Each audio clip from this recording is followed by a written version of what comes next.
नमस्कार दोस्तों, एक बार फिर से आपका स्वागत है चैनल में। अकबर का इतिहास देखना मतलब एक दौर को समझने जैसी बात है। जिस समय अकबर भारत पर राज कर रहा था, अगर मैं कहूँ कि उस समय शेक्सपियर अपने महान नाटक लिख रहा था। अगर मैं कहूँ कि जब अकबर भारत पर शासन कर रहा था, तब नॉस्ट्राडामस दुनिया में ये भविष्यवाणी कर रहा था कि आगे चलकर दुनिया में एटॉमिक बम बनाया जाएगा।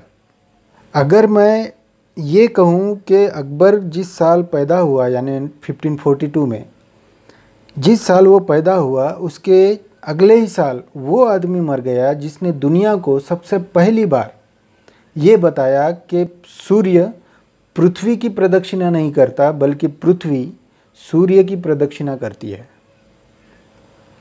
कोपरनिकस। और भारत के परिप्रेक्ष्य में अगर हम देखें तो प्रख्यात कृष्ण भक्त मीराबाई, महाराणा प्रताप ऑब्वियसली, गोंडवाना की रानी दुर्गावती और उनके नवरत्नों में तोडरमल, बीरबल और प्रख्यात गायक तानसेन, ये सब उसके समकालीन थे।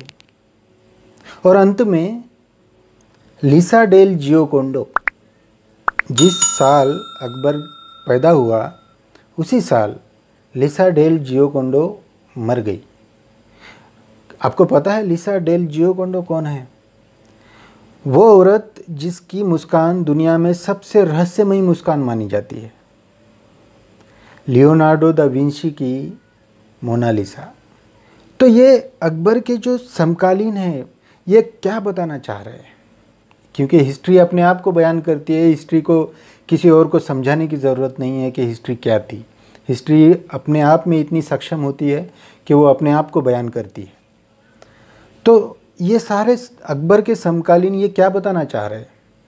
ये इस बात की ओर साफ इशारा कर रहे हैं कि वो दौर जो था, वो दौर पुरोगामी दौर था, वो दौर नए विचारों का दौर था। तो जनवरी 1556 में सीढ़ियों से गिरकर जब हुमायूं की मौत हो गई, तो उस समय अकबर पंजाब में था। कलानौर नामक एक स्थान है, वहाँ पर था और महज 14 साल का बालक था। कलानौर से दिल्ली आने का इंतज़ार किए बगैर अकबर को कलानौर में ही एक छोटा सा चबूतरा बनाया गया और उस चबूतरे पर उसको बिठाकर उसकी ताजपोशी की गई, उसका राज तिलक किया गया और डिक्लेयर किया गया कि ये दिल्ली का बादशाह है। 14 साल का बालक। दरबार के जो अमीर थे, जो सरदार थे, वो अकबर को और उसके परिवार को सजेशन देने लगे कि आप यहाँ से बिल्कुल अपने देश वापस जा सकते हैं, हम यहाँ की जो भी परिस्थिति है उसको संभाल लेंगे, आपके नाम से शासन कर लेंगे, कोई दिक्कत नहीं है, लेकिन अगर आप जाना चाहते हैं काबुल वापस तो आप बिल्कुल जा सकते हैं। इस तरह के सजेशन दरबार के सरदार जो थे वो अकबर को देने लगे। लेकिन एक व्यक्ति, एक शख्स था जिसने ना सिर्फ इन सरदारों को चुप किया, बल्कि उनके दिल में ये विश्वास भी जगाया कि एक 14 साल का बालक अकबर ये आपका राजा बनेगा और उसकी ओर से जो भी बन पड़े हम सब उसकी हेल्प करने के लिए आगे बढ़ेंगे।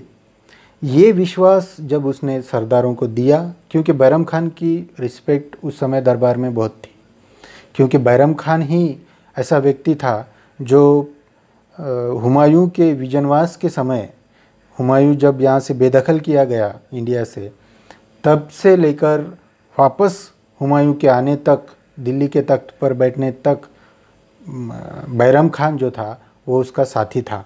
बालक के दुश्मन होना, शत्रु होना मुनासिब नहीं है और नहीं भी होते होंगे, लेकिन एक बादशाह के दुश्मन ज़रूर होते हैं।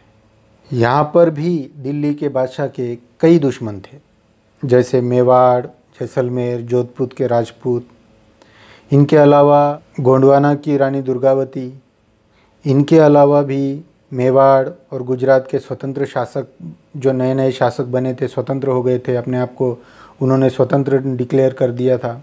इनके अलावा पुर्तगाली यानी पोर्तुगीज़ भी उस समय इंडिया में अपनी नींव को मजबूत किए हुए थे।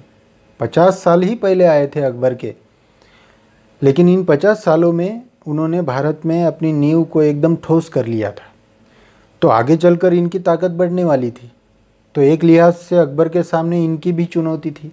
अकबर के सामने जो सबसे बड़ा दुश्मन था वो ना सिकंदर लोदी था, ना पुर्तगाली थे, ना राजपूत थे उस समय भी, वो बाद में हुए। अभी जो सबसे बड़ा दुश्मन था वो था बंगाल का मोहम्मद शाह आदिल और उसका प्रधानमंत्री हेमू। ये जो मोहम्मद शाह आदिल है बंगाल का, ये सूरी वंश का ही शासक है, जिसके बारे में मैंने शेरशाह सूरी का जब मैंने इतिहास बताया था उसमें इसका जिक्र किया था कि ये कितना अय्याश, नाकारा, नाकामयाब किस्म का शासक था। इसलिए इसका जो प्रधानमंत्री था वो हेमू इसके सारे काम देखता था, इसकी तरफ से युद्ध भी करता था। लगभग 22 युद्ध हेमू ने इसके लिए किए, मोहम्मद शाह आदिल के लिए। लेकिन यहाँ पर आप दो चीज़ों को कंफ्यूज ना करें। एक बात है मोहम्मद शाह आदिल जिसका मैं जिक्र कर रहा हूँ, इससे आप बीजापुर के मोहम्मद आदिल शाह के साथ कंफ्यूज ना करें। नाम भले ही इनके सेम है, लेकिन ये दोनों अलग अलग शासक हैं। जिसका जिक्र मैं कर रहा हूँ सूर्यवंश के शासक का मोहम्मद शाह आदिल है इसका नाम, जिसके अंडर में हेमू है। और बीजापुर के मोहम्मद आदिल शाह का जिक्र बाद में आता है, अकबर के समाप्त होने के बाद उसका इतिहास आता है। तो ये दो नाम भले ही सेम हो, लेकिन इन दोनों के नामों में कंफ्यूज ना हो। दोनों का पीरियड जो है वो अलग अलग है। जैसे ही उसे खबर मिली कि हुमायूं की डेथ हो गई है, हुमायूं मर गया है, वैसे ही हेमू ने एक सेना संगठित करके उसे, क्योंकि उसको लगा कि यही वो समय है जब वो आराम से दिल्ली को अपने हाथ में ले सकता है। एक एक प्रदेश जीतता हुआ, एक एक प्रांत जीतता हुआ, एक एक बड़े बड़े शहर किले जीतता हुआ दिल्ली की ओर बढ़ने लगा। आगरा हासिल कर लिया, अब दिल्ली की बारी थी। दिल्ली में तारदी बेग, दिल्ली का जो संरक्षक था, वो बैठा हुआ था। हेमू के आने की जैसे ही खबर मिली, उसकी सेना की ताकत पता चली, तारदी बेग वहाँ से भाग गया। अब हेमू दिल्ली में प्रवेश कर रहा है। तो यहाँ पर प्रवेश करते समय, क्योंकि अब वो दिल्ली का बादशाह बनने वाला था, तो अब यहाँ पे प्रवेश करते समय उसने अपने लिए एक नाम घोषित कर लिया और तब से हेमू जो है वो हेमचंद्र विक्रमादित्य कहलाने लगा। इधर अकबर की ओर से पूरे निर्णय बैरम खान लेता था।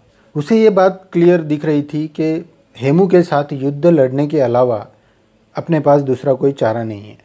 तो नवंबर 1556 में जब दोनों सेना पानीपत के प्रसिद्ध रणक्षेत्र में एक दूसरे के सामने आ गई, तो युद्ध होना और भीषण युद्ध होना लाजमी था। लेकिन एक तीर की वजह से जो सीधा आके हेमू की आंख में लगा, उस तीर की वजह से इस युद्ध का पूरा परिणाम ही बदल गया।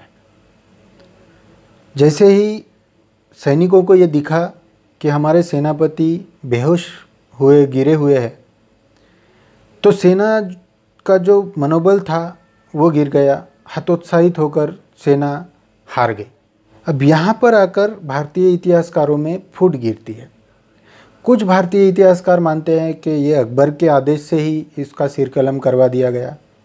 कुछ इतिहासकार मानते हैं कि नहीं, अकबर ने तलवार उठाई, तलवार उठा के उसके मारने वाला ही था कि वो उसके हाथ थर थर काँपने लग गए।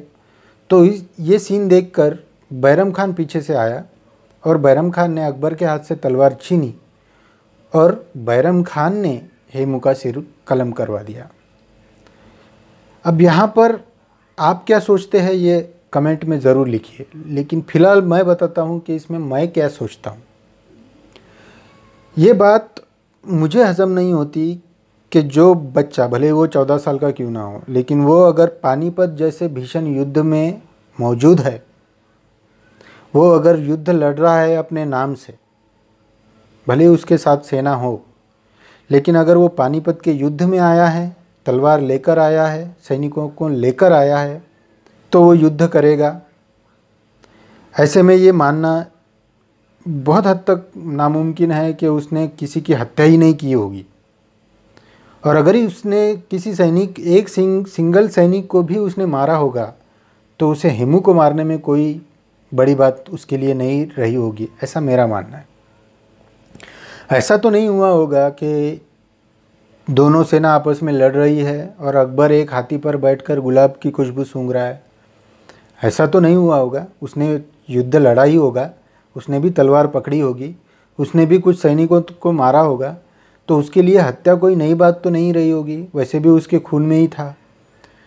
तो ये कहना कि उसके हाथ थर-थर काँपने लगे, ये बात मुझे हजम नहीं होती। आप ज़रूर बता सकते हैं कमेंट में कि आपको क्या लगता है। अब उसके सामने कोई ऐसा बड़ा दुश्मन नहीं था जो उसके सामने आकर खड़ा हो और उसके साथ पानीपत जैसा कोई युद्ध लड़े।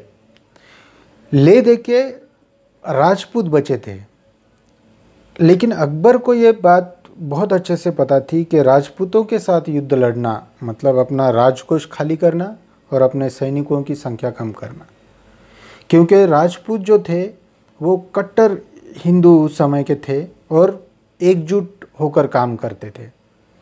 इनके बीच में पारिवारिक संबंध भी हुआ करते थे, तो इस वजह से इनका जो संगठन था वो बहुत मजबूत हुआ करता था। तो इस वजह से अकबर ने उनके साथ लड़ाई करने के बजाय उनके साथ शांति से वार्तालाप किया, उनके साथ पारिवारिक संबंध बनाए गए, उनके साथ युद्ध की कूटनीतियाँ या राजनीतिक कूटनीतियों का गेम खेला गया। अब बात करते हैं बैरम खान की। पानीपत के युद्ध के बाद बैरम खान की ताकत 4 गुना बढ़ गई थी। अकबर पर भी बैरम खान का बहुत ज़्यादा प्रभाव था। हालांकि ये बात और है कि हरम की जो महिलाएं थी, जिनमें प्रमुखता से अकबर की माँ भी शामिल थी, हमीदा बेगम, बैरम खान को पसंद नहीं करती थी। तो 1556 से यानी पानीपत के युद्ध से 1560 तक बैरम खान की ताकत 4 गुना बढ़ गई, जिस वजह से बैरम खान मनमानियाँ करने लगा। वो न्याय भी करता तो वो व्यक्ति को देखकर न्याय करता था, मतलब उसके नज़दीक का कोई व्यक्ति है तो उसके लिए उसका न्याय अलग होता था, और जो दूसरा अगर कोई व्यक्ति है तो उसके लिए उसका न्याय कुछ और होता था। तो उसकी जो मनमर्जियाँ चलने लगी दरबार के भीतर, इससे भी उसके कई दुश्मन पैदा होने लगे।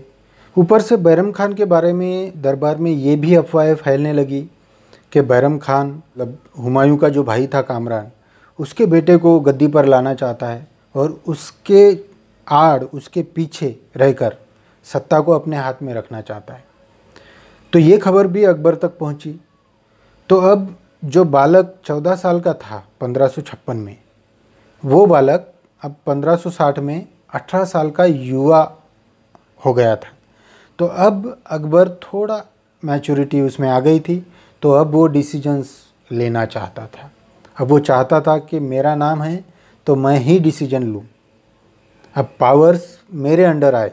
अकबर ने बैरम खान को दिल्ली में आकर एक पत्र लिखा कि अब यहाँ से मैं शासन कर रहा हूँ, अब यहाँ से मैं शासन की बागडोर अपने हाथ में लेना चाहता हूँ, तो बेहतर होगा कि आप मक्का के लिए प्रस्थान कीजिए। अकबर की ये बात बैरम खान को नागवार गुजरी, लेकिन फिर भी उसने कुछ नहीं किया। लेकिन उसके जो साथी थे, बैरम खान के जो साथी थे, वो उसके कान भरने लगे कि अब तुमको विद्रोह करना चाहिए अकबर के खिलाफ।